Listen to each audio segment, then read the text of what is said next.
everyone.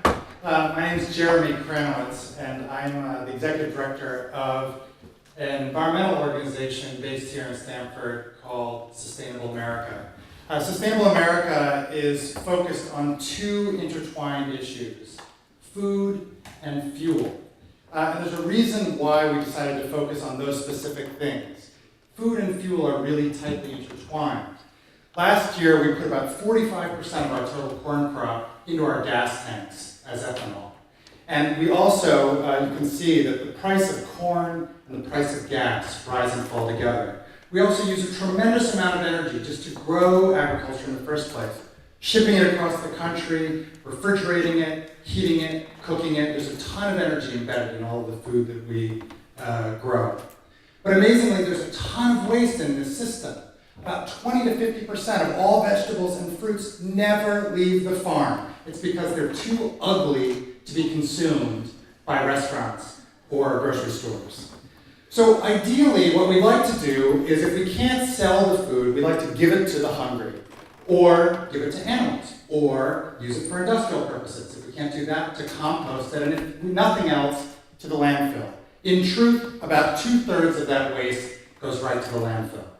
So we decided we'd like to do something about it and thought the Alive at 5 concerts, which we're missing tonight, would be a great place to start.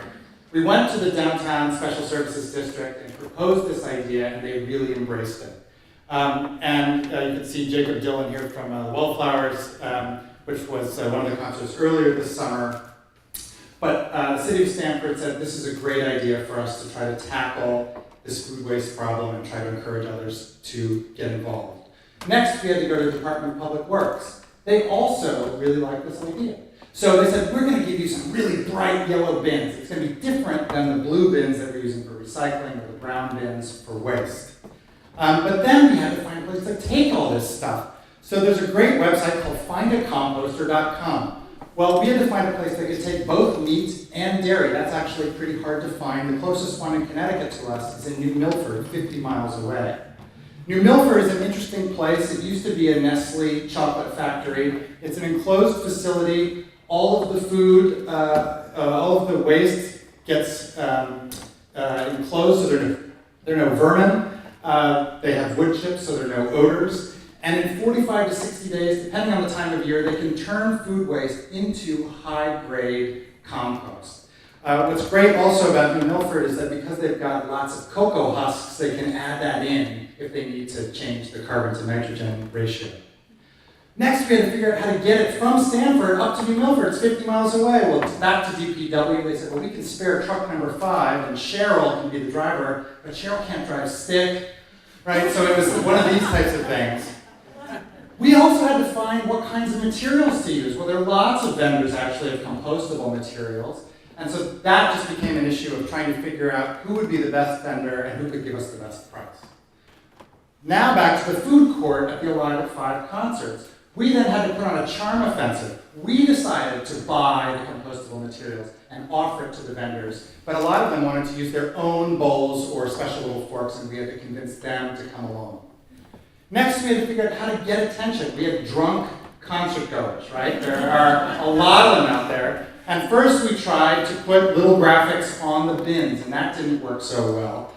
We had tried making cards. That was an improvement. Then we started making banners. I hired interns from local colleges.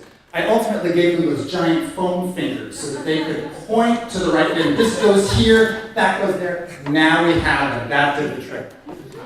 Finally, we had to figure out, okay, what happens next? Well, after all this stuff gets turned into compost, we're now in conversations with Mill River Park to return the compost that started as food waste back to the city and close that loop.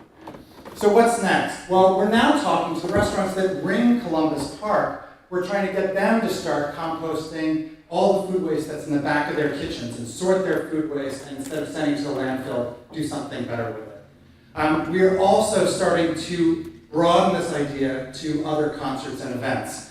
In September, we're going to be doing the Live Green Connecticut Conference, which will be in Norwalk. We're their official partner there, helping them turn that into a zero-waste event. We're doing South by Southwest Eco.